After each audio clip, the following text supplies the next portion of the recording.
Most apartments in Portland in general, most commercial properties, multifamily properties, the landscaping consists of the minimal, easy to maintain landscape. Basically, it's usually just paved parking spaces. Grass. It's basically, if it's not parking space, it's grass, or there's a sprinkling of ornamental shrubs. You know, they don't produce any fruit or anything. So, I mean, it's a tragedy. It's a kind of a lost opportunity.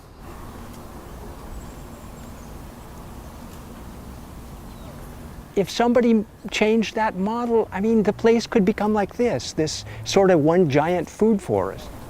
Hey, Stephen. Everybody knows everybody, and people eat together and party together and garden together. Hey, Neil. Yeah. They're actually where we meet each other more than anything else is gardening together. Honestly, yeah, this squash is kind of, I think... Looks like you have some sage some there, sage, or herbs. I was just about to say, I always Okay. want to call it lavender for some reason, but it's sage. Yeah, right. Yeah. I've been in Portland since the 1990s, and we've been on the sustainability trip, but it's all been sort of individual family, you know, household doing gardening and composting and things like that. Have a good one. Eventually, we wanted to develop a community. So this seemed like a great place to try this out. It was a kind of a rundown apartment building back in 2007. Imagine 14 or 15 years ago, this was a giant parking lot, and there was just crew-cut grass on either side of that. So when we started, the grounds were totally bare. Okay, grass, we're talking grass, pavement, and a few ornamental shrubs that were pretty pathetic. No fruits or anything like that. So let's walk into the circular garden. But it had a big space for garden.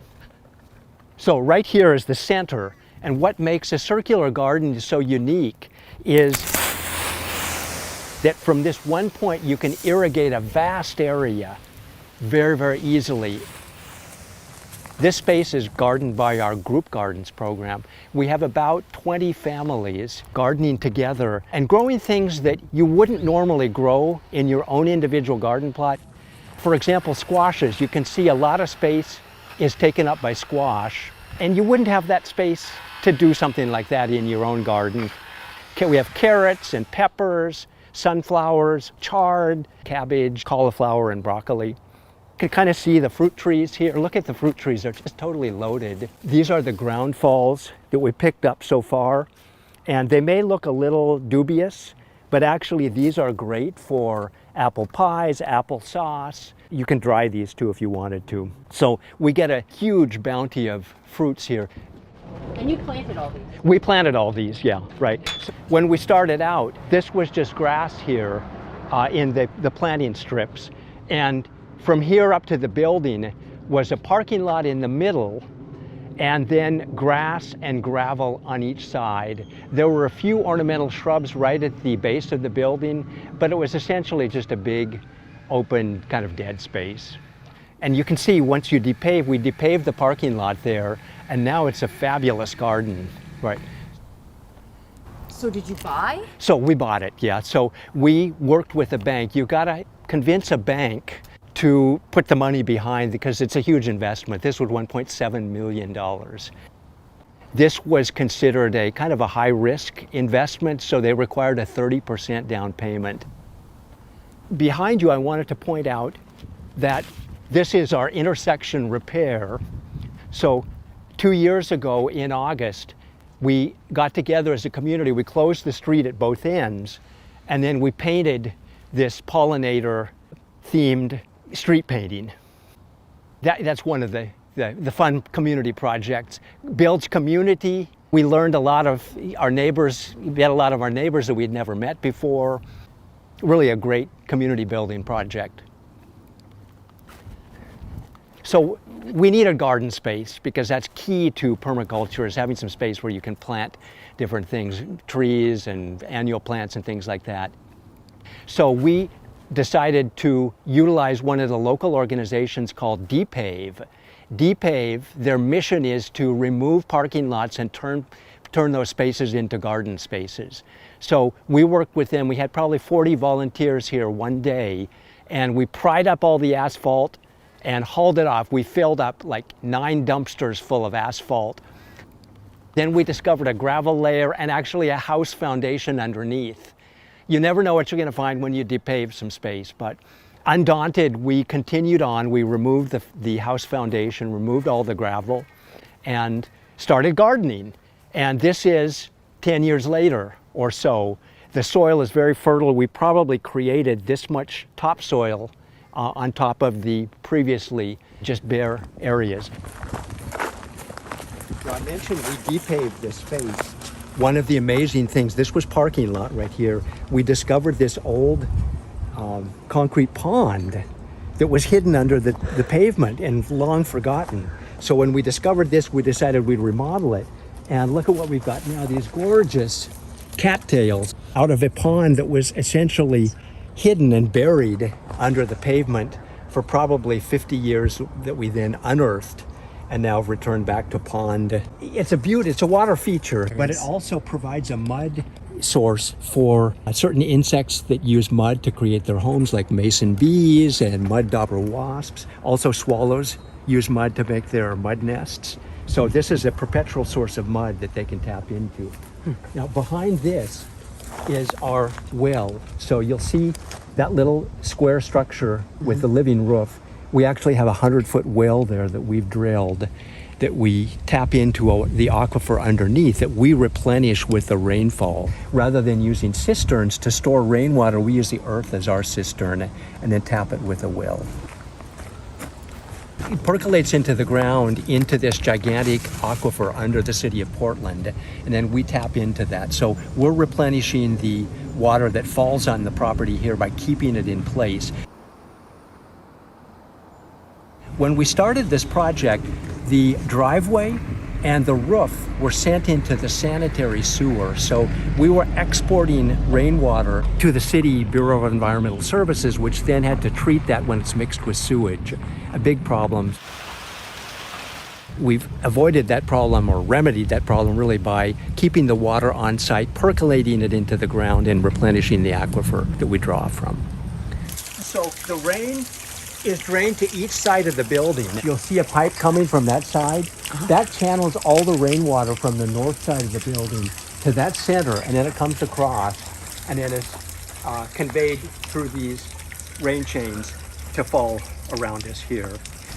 So the building is split down the center. It's a kind of a gable roof. And so we get about 150,000 gallons that land on the north side of the roof. There's another 150 from the south side. So the building itself probably contributes 300,000 gallons.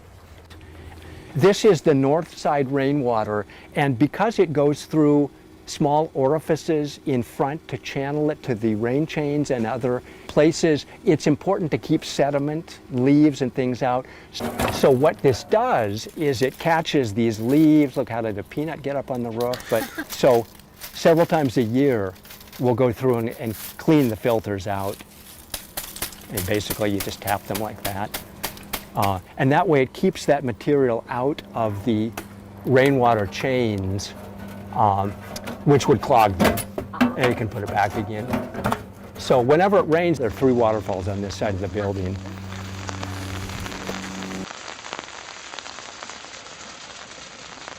What are you doing? I'm restoring the rainwater creek, we call it. You see the stone passage goes all the way to the big swale.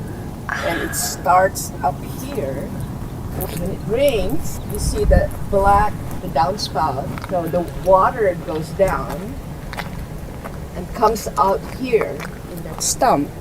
And then it starts to run all the way down there. So it's fun to come out here when there's a downpour.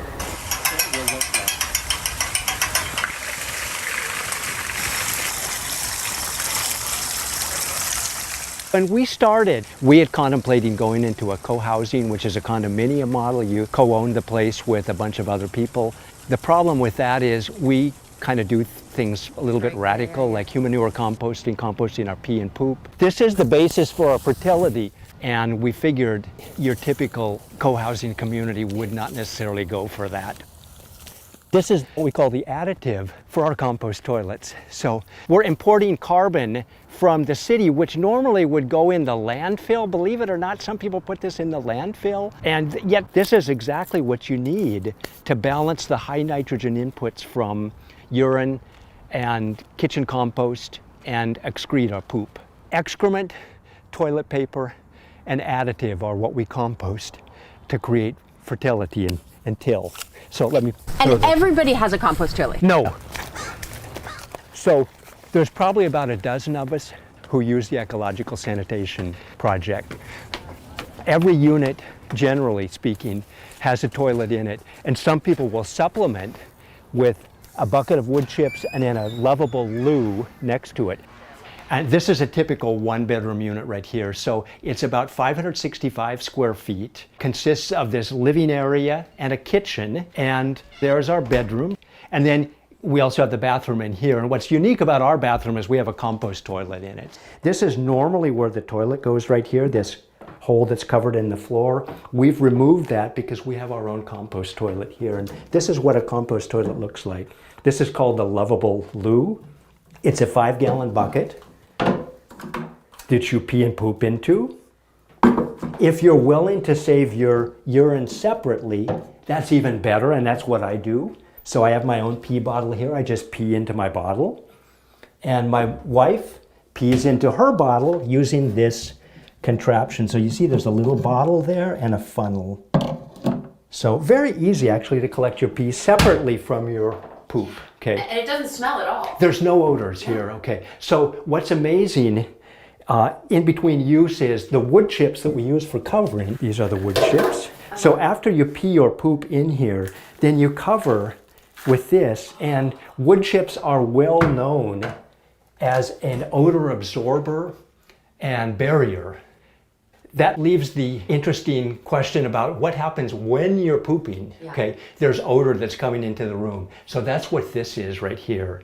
So when we come in here to poop, we turn on this fan. So now we actually have a fan that's inside here, sucking air into the Lovable Loo and then venting it into the attic space above. So when we're pooping, unlike toilets in any place in the world that I've ever seen, we have no odor. The state-of-the-art American toilets, the state-of-the-art even Japanese toilets that can run several $100s, do not have this feature, and I'm not sure why. It smells like the forest. That's what you get with wood chips here. So these have kind of an earthy smell. Very, very nice. So that's how our bathroom looks, and otherwise we have a regular sink here and a regular shower. So we recycle pee in bottles. So I'm going to show you how we do it. So these are our urine tanks. And this is 1,000 liters or 1 cubic meter of urine right here. So you can see it's about to right there. We fill them up to 90% and then we move to the next tank. So I'm just going to uncap this, and you can see here we have a funnel and then a little cap with a rock on it to hold it. And I'm just going to dump this in very simply. Add my pee to the communal pee. And then after 6 months, then here's where you drain the urine out. And typically what we do is we attach a pipe here, and you can, if you look over here, you can see that barrel down there, okay, with the hose coming out. So come on down here and I'll show you. This is what we do is we typically will attach a tank. In this case, that's attached to the urinal tank inside our urination station. So we drain that tank whenever it gets full into the barrel, and then inside the barrel, you can look over there, and we have a sump pump that's connected to the hose, and that hose goes up to our compost area. So we drain that tank into there, turn on the pump, and all the hose is pumped up to our kitchen compost area, and we distribute it into the bins there. So you have enough space for all the pee. Exactly, yeah, right. Calculated. It takes us about 3 months to fill a tank. So after the tank is filled, then you mark that it's finished, and then you have 6 months from that point. So after 6 months, the urine... So this is unaged urine. That's why you can compost that.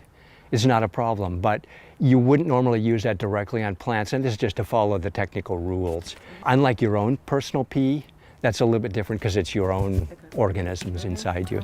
So this is my personal plot, and normally pee goes into the public urine depot, and then it's sanitized by the high pH.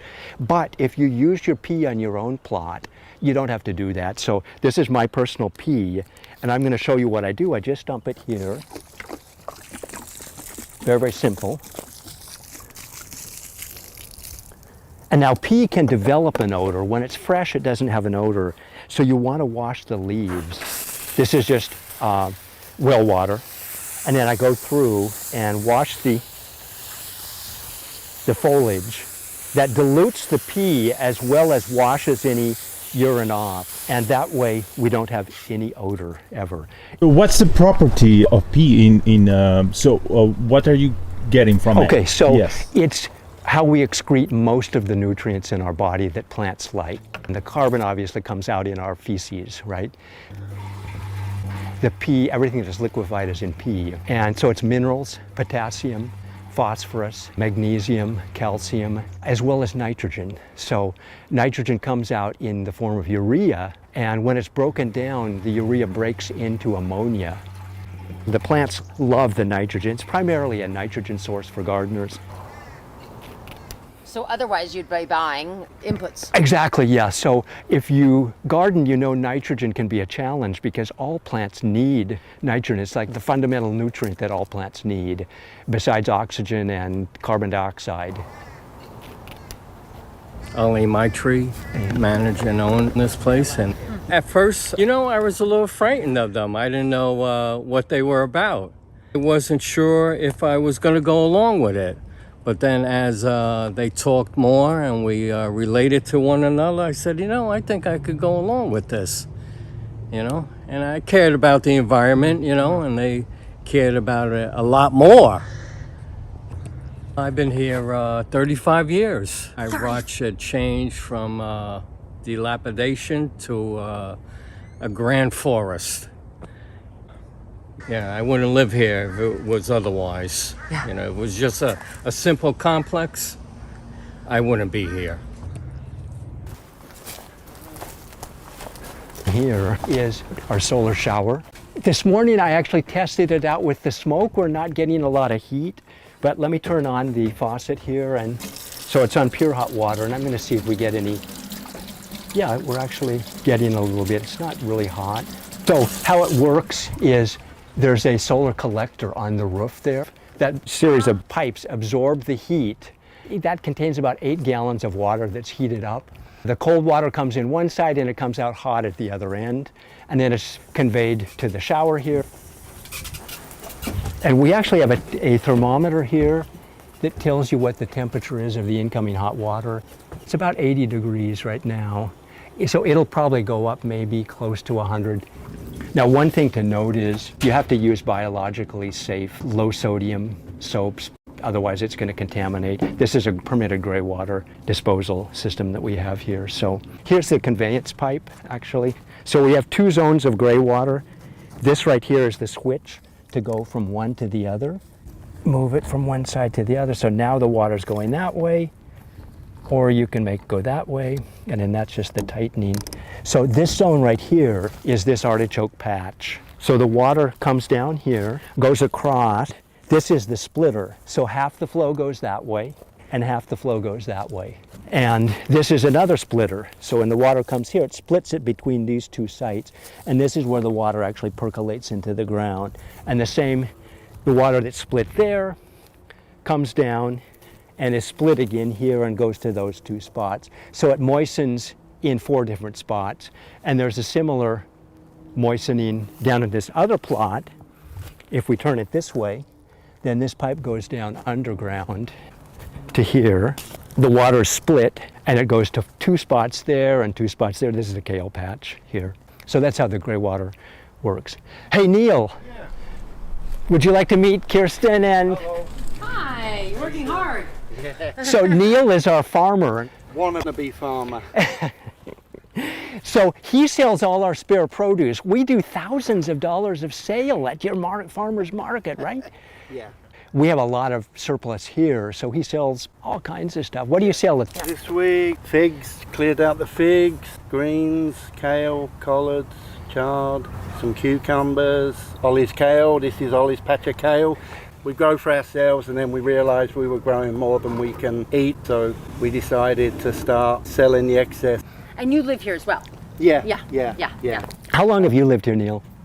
It's probably 10 years. I took 2 years trying to live in rural area. The reason I got into food growing was because I recognized what was coming down the pipeline. What do you mean by that? As far as collapse, systemic collapse, you know, our financial collapse. So I wanted to learn to grow food and then have in place a system that could step in. We have water and we have food, and you know, everyone says the minute the collapse happened, I mean, we've seen it with the pandemic, like what was the first thing to disappear off all the shelves? And people were afraid. And they were asking the farmers, what do you think? You know, they were looking for some sense of security that when the food distribution chains go down, that there will be local food. You know, so it was my first experience of what it's going to be like when systems start going down. So this is our 1,500 gallon cistern. So typically a person needs a gallon a day during an emergency. So we have 1,500 gallons divided by 50 residents. We have 30 days worth of emergency water. This is the group garden greenhouse. Right now it's kind of the low part of the season, but you get a sense of how utilitarian this space is. I don't know if you've heard of the Cascadia subduction earthquake zone. We're in this zone where it's not a question of if, it's a question of when we're going to get a Richter 9 earthquake, which is like one of the most catastrophic in human history. I mean, they come every 300 years in the Pacific Northwest. Usually they're accompanied by tsunamis. We don't have to worry about that, but the ground is going to get shaken for probably upwards, a severe shaking for upwards of 5 minutes. That's going to break all kinds of grids. The power grid is likely to go down, the sewer grid almost undoubtedly, and it's probably going to be gone for months, if not years. It could take years to get the sewer system going again. This is our urination station. Despite the name, it's not just for urine. We actually have a regular lovable loo compost toilet inside. So that's why our eco-sanitation project, we have our own local permitted sanitation project here where we can actually keep going. Probably will become a nexus in the neighborhood where residents will be bringing us their buckets once they learn the 2-bucket system. And then also we have a men's urinal. Now there's a very simple device called the pee style that allows women to pee standing up. You know, that's probably a little bit out there, but from ecological circles people are aware of that. So that you're not considered sexist by having a wall-mounted urinal. Yeah, so, and then the urine here goes into the tank just behind. So it's actually connected to a pipe that goes into the barrel in the terrace down below. And then from there we sump pump it to the compost station.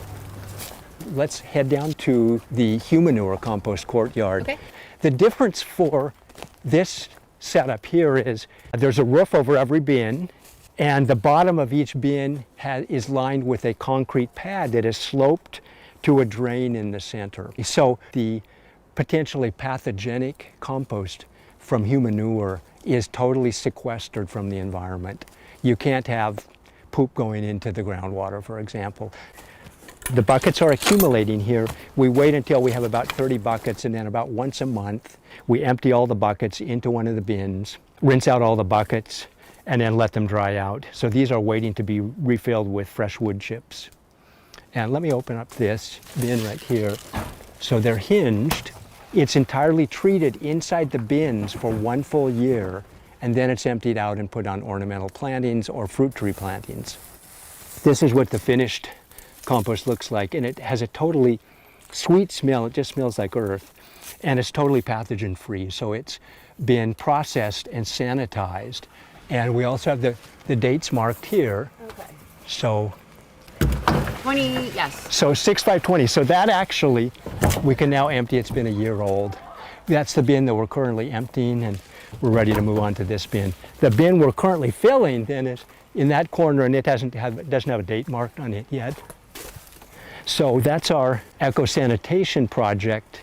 And although only about a dozen of us are using the system right now, we're set up that if in an emergency we need eco-sanitation, we can scale this up. This is actually rated for 19 full-time adults, but it can absorb 60 adults for a few months. Hi. Where are the hammocks? Oh, the hammocks are, see those tall trees over there?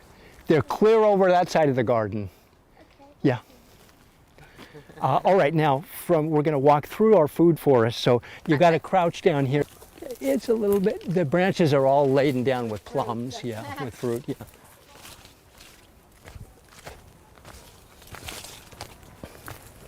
This was today's harvest of apples. These are Liberty apple, which is a really great apple. We've probably created, I would say, about 10 centimeters of new soil over the entire property. So this is kind of the center of our food forest right here. We have the fruit trees, and then in between, there's sunny areas. So we grow different types of squash.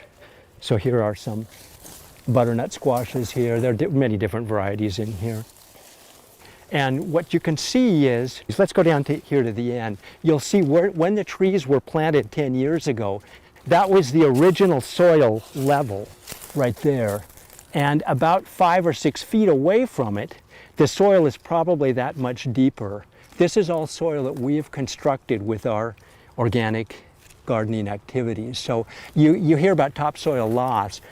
You know, there's also topsoil creation in organic gardening. It's sort of like the byproduct of organic gardening. So that also ties into global warming because this soil is created out of carbon.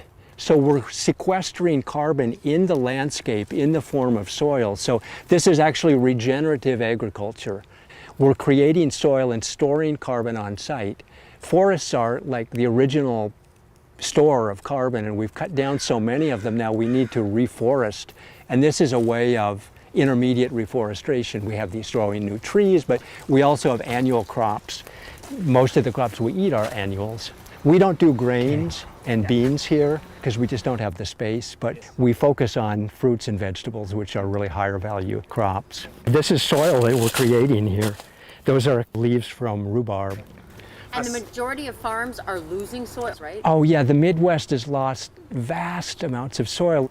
So this is what a typical individual plot looks like. The individual can grow whatever they like here, and usually it's a combination of brassicas like this and other vegetables and flowers. You know, our monocrop farming systems are kind of an agricultural catastrophe. There's such a variety of things that are grown here. Check out this plot. Gosh, look at this. And look at its tomato harvest. Wow. Yeah, wow.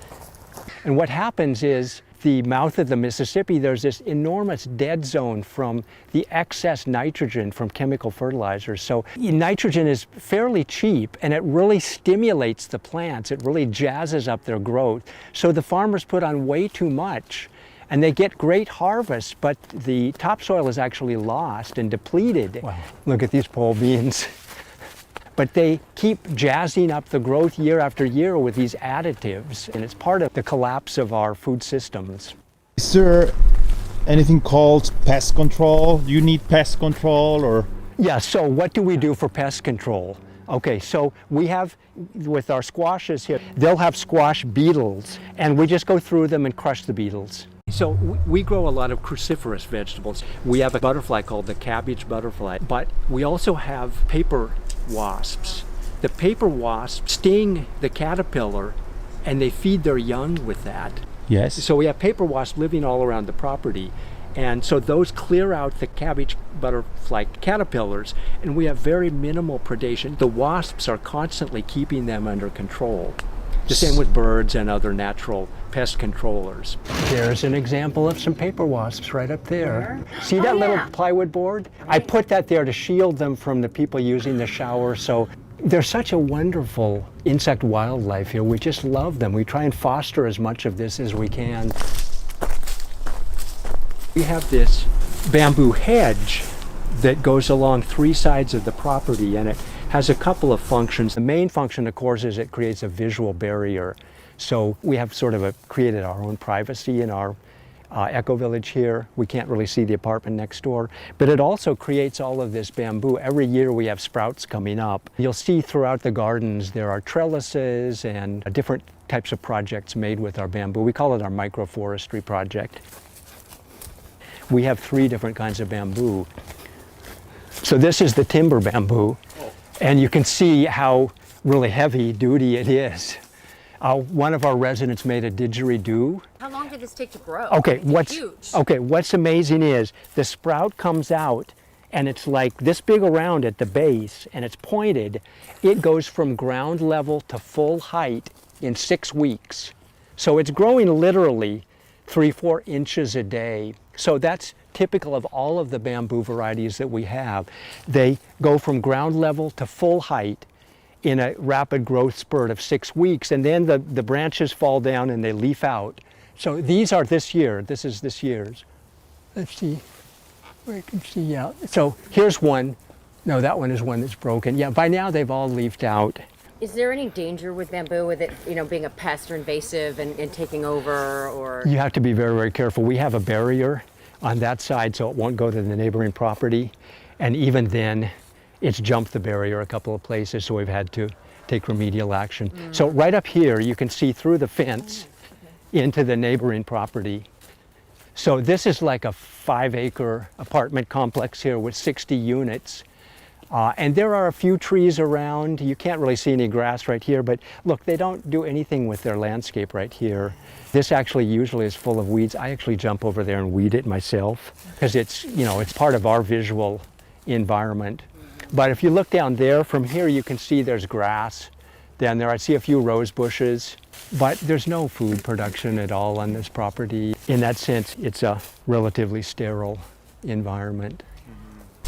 Plants also do, rich environments also do other things. For example, here the temperature dropped considerably. Yeah, you create really kind of a forest microclimate that is cooler and refreshing and cools the whole city, actually, it really does.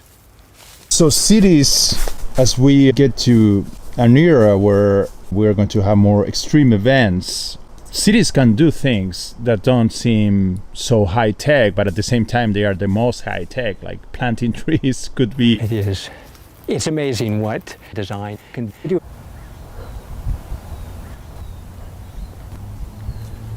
And then there's also flowers and fruit that people are invited to pick here. We usually post signs. There's actually one right here that says, feel free to snack on any of the fruits. And the same goes for all of the fruit along the street here. This is like the season for apples and pears, for sure. And kiwis. Cherries are done. You see the trees are totally bare of cherries. So there were no fruit trees here when you started? None, zero. In fact, what's interesting is Portland's books don't allow fruit trees on the street side because of the mess they create if you don't pick the fruit. I mean, isn't that, it's totally insane. What a perversion to not allow fruit trees because it can make a mess. And then the interesting thing here is our new tiny house. And you were allowed to? Well, the city of Portland allows one tiny house per single family dwelling.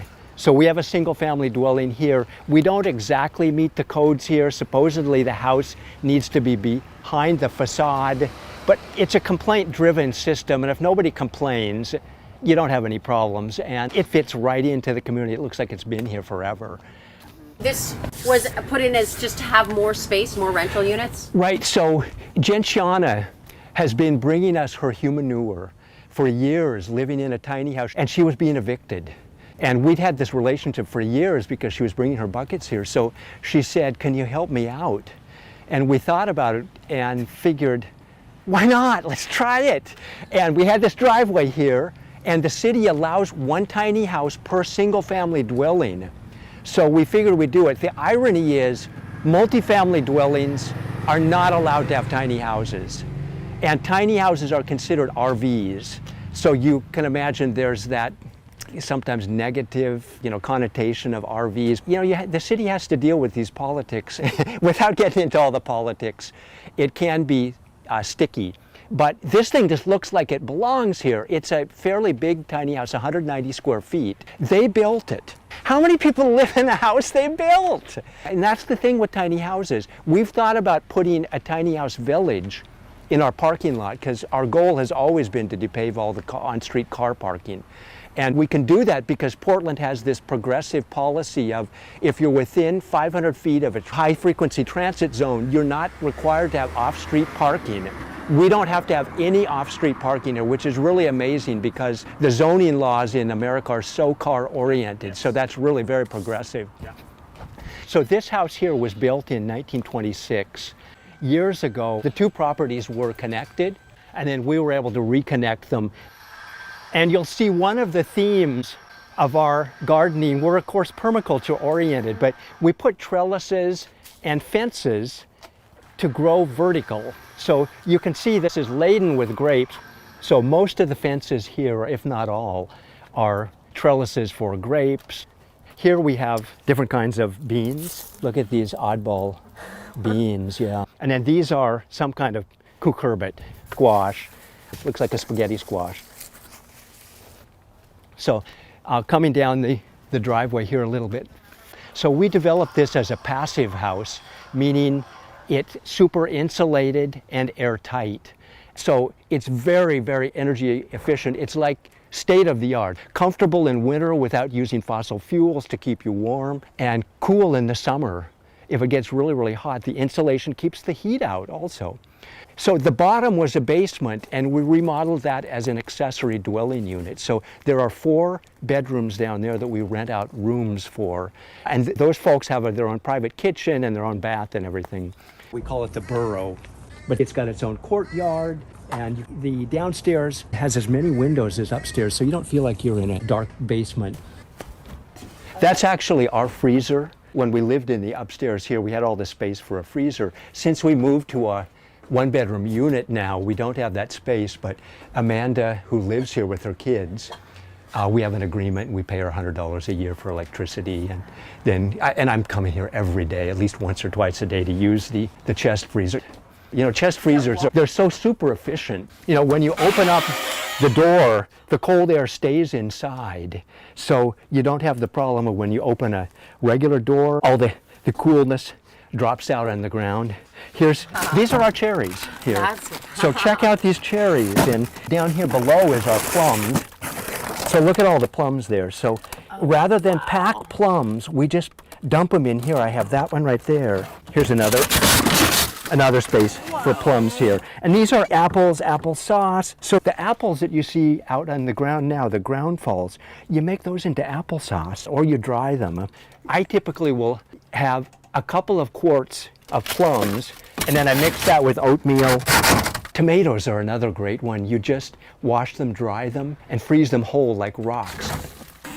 So a really important resource because it makes it so easy to preserve foods without the headache and heat of canning. Since we lived in the passive house and learned how important it is to super insulate, as we remodel these units in the main building, you'll notice the walls become very thick.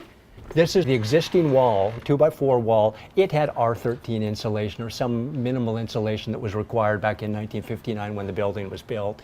So we've added 6 inches, and then we have a 2x4 on edge with insulation between it. So we've augmented the existing insulation, which was probably R15 or so, with R30, so we're now R45. The other thing to keep in mind is what defines passive house is super insulation and airtight. By addressing those 2 issues, you can maintain really a nice temperature year-round very, very efficiently. So you're able to do that with apartments? Yeah, so that's what we're doing. As we remodel apartments, we thicken the walls. And one thing I wanted to show you is the window quilts. So if you want privacy, that's another thing, it's total privacy. Better than blinds, way more energy efficient.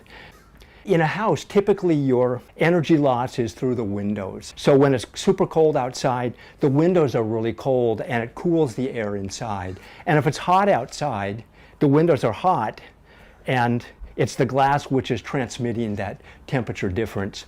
So windows are comparatively very poorly insulated. These are like R1, whereas our thickened walls are like R45 or so.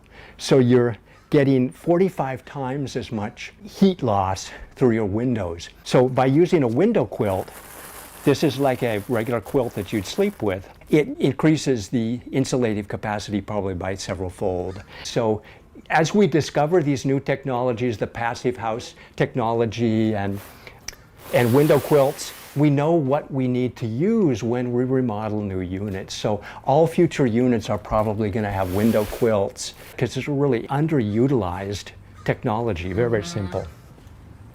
As we walk along here, you can see we have some fruit trees.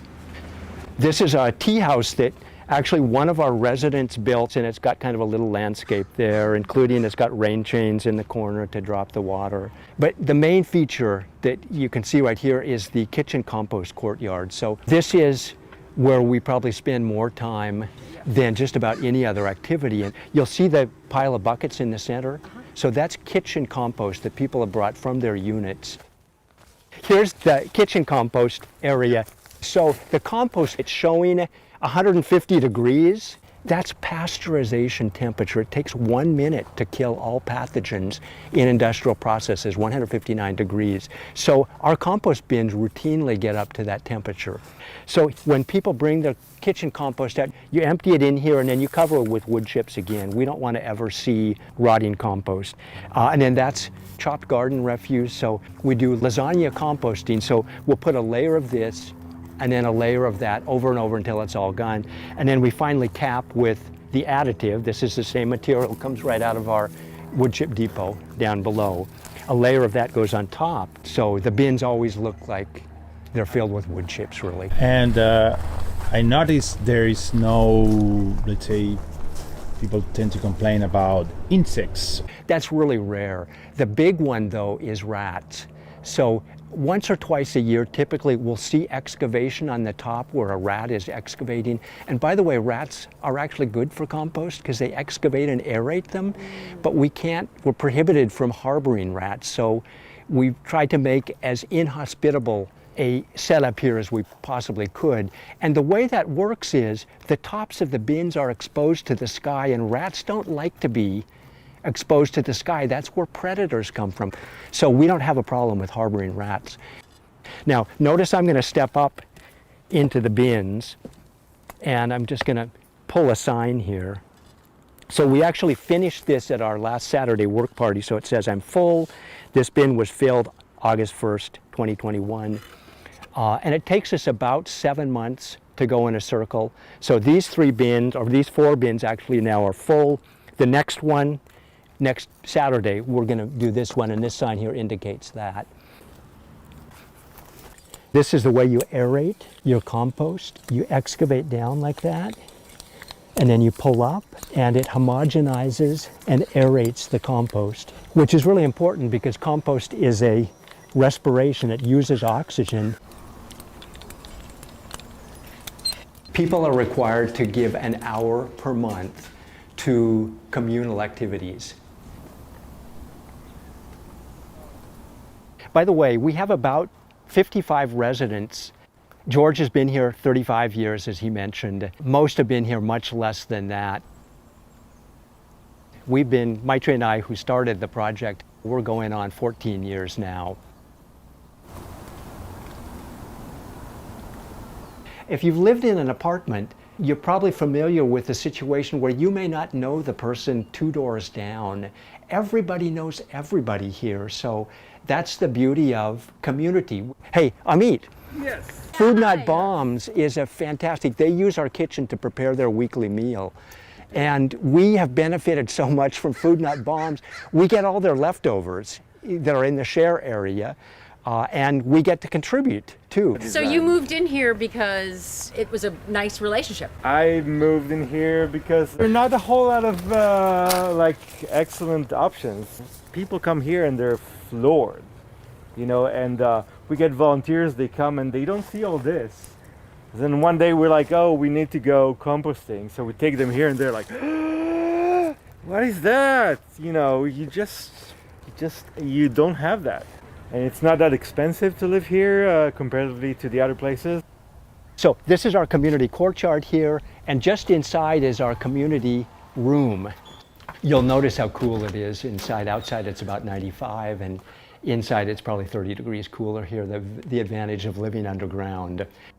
So we have like a little gathering space here, a community kitchen, and then down this way, when you live in a community like this and you're living in a one-bedroom apartment, if you have guests coming from out of town, you don't have a lot of space to put them up. So it's very nice to have a guest room that belongs to everybody.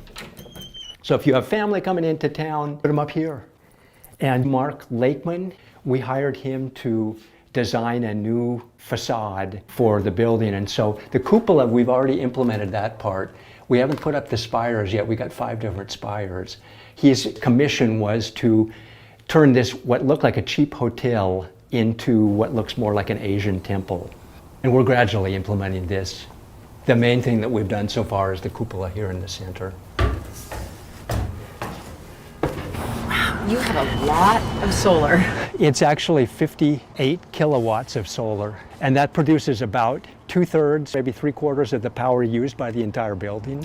So that's why we're talking about extending panels out in this direction, about the width of this middle building right here. If we covered that area with solar panels, that would take us to 100%.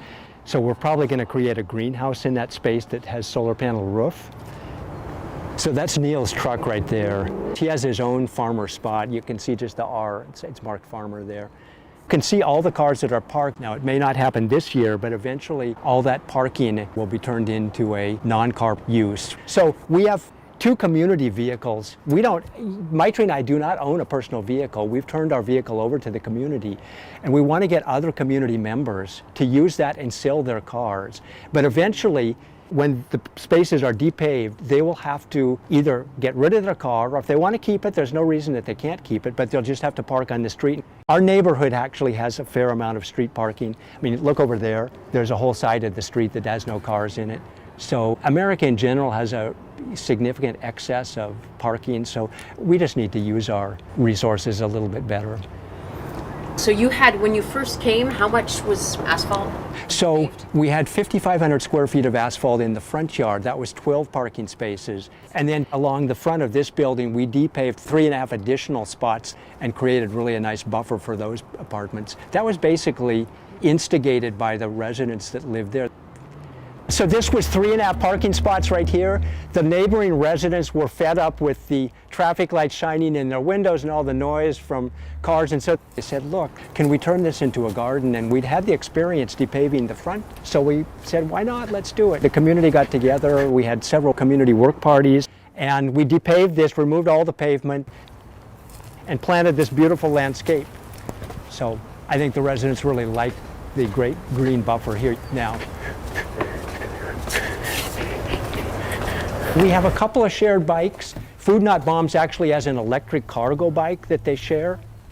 And we have a couple of bike trailers, and yeah, so here's a bike trailer here. Here's the electric cargo bike. Here's another bike trailer here. We have a little kind of a tool area and maintenance area here. And then this is our garden tool storage. And we have public hoses here and garden tools arrayed on the edge. So by living in community, you can get rid of a lot of personal possessions. Check out this cargo trailer. Wow, that's a really big trailer there. I see you have bees. The bees, yes. We have 2 or 3 beehives. This is the Langsdorff type of beehive. We have the top bar and the Warre hives also. One of our residents, he comes from a family of beekeepers, so he gets to do all the beekeeping work, and we occasionally get a small harvest. But they serve as our pollinators here. Here are some more mason bee shelters here. They build their little mud dwellings inside there. This is Caleb, our property manager. Hi. So when Maitri and I started this, we were property managers until a couple of years ago. And we're trying to wind down our micromanaging of the property and the day-to-day renting and people moving in and out. And Caleb now is taking care of that. Are these places easy to rent? They are, Yeah. believe it or not. I mean, it's Portland, so Yeah. you assume so. But yeah, we maintain a pretty healthy wait list, and when there's a vacancy. How many are on our wait list now? Oh, it's probably in between 200 and 300 right now, so it's a lot. 200 and 300 people are waiting for how many? Like Yeah, so we could use Kailash Eco Village 2.0, 3.0, and I think people would jump on it. Do you ever think about raising the rents? We have from time to time, but for the most part, I don't think that's really the end-all be-all goal of this place. So let's walk around the rear of the building. More raspberries, we got grapes coming on here. This creates a nice visual barrier between our Eco Village and the neighboring property. So this was our original community garden here. So every square inch was really important. It probably is immaterial what the rent would be. We keep our rents low despite that. I mean, we could probably double our rents, but it's not our mission to make money. Have you ever heard of the notion of a squash tunnel? This is a tunnel filled with these heavy-duty trellis material. These are actually called cattle panels that you get at farm stores. And you just bend them in a shape like this, and then you can train squashes on this side and these are beans on this side. Hi, Monty, how are you doing? So Monty lives right there in the corner apartment, and he sort of takes care of this area. Monty, how long have you been here? 6.5 years now. 6.5 years.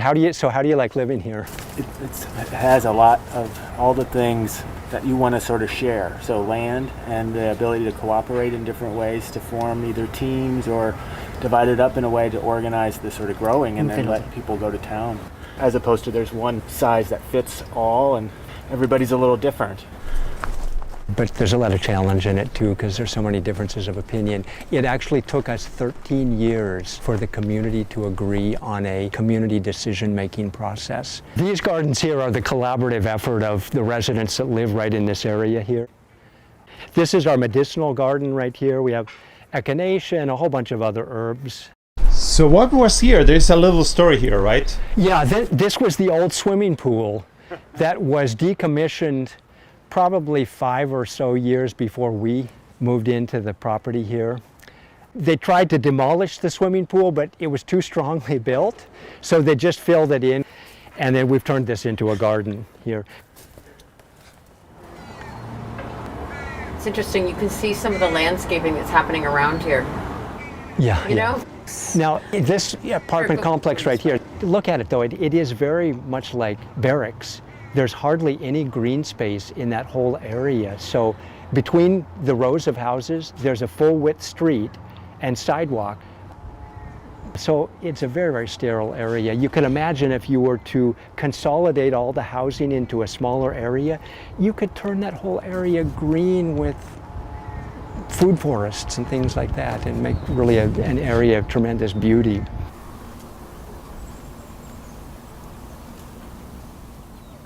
Does it have to be more expensive to do this? Well, it's certainly a lot more maintenance. So the amount of effort that goes into our gardens is really quite astounding, but it's not work, it's play, because the residents are enjoying the gardening.